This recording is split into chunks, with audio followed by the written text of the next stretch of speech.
ত্রয়োদশ জাতীয় সংসদ নির্বাচন ও গণভোট উপলক্ষে প্রার্থীরা এখন অনলাইনে প্রচারণা চালাতে পারবেন বলে জানিয়েছেন নির্বাচন কমিশনার ব্রিগেডিয়ার জেনারেল অবসরপ্রাপ্ত আবুল ফজল মোহাম্মদ সানাউল্লাহ। তিনি বলেন, এ ধরনের প্রচারণা আচরণবিধি লঙ্ঘন হিসাবে বিবেচিত হবে না।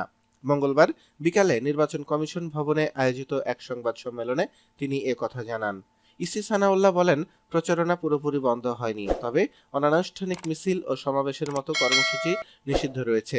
আইন অনুযায়ী কোনো প্রার্থী বা তার সমর্থক ব্যক্তিগতভাবে ভোটারদের সঙ্গে যোগাযোগ করে ভোট চাইলে তাতে বাধা নেই। ফলাফল ঘোষণার বিষয়ে তিনি বলেন, এক্ষেত্রে তাড়াহুড়া করা যাবে না। প্রবাসীদের পোস্টাল ব্যালটে শতাধিক প্রতীক থাকায় ভোট গণনায় কিছুটা বেশি সময় লাগতে পারে। এছাড়া নির্বাচনে কালো টাকার ব্যবহার ঠেকাতে বাংলাদেশ ফিনান্সিয়াল ইন্টেলিজেন্স ইউনিটকে সতর্ক নজরদারি রাখার নির্দেশ দেওয়া হয়েছে বলেও জানান এই নির্বাচন কমিশনার। সুপ্রিয় দর্শক মণ্ডলী, প্রতি ঘন্টার আপডেট নিউজ পেতে আমাদের চ্যানেলটি সাবস্ক্রাইব করে আমাদের সাথেই থাকুন। ধন্যবাদ।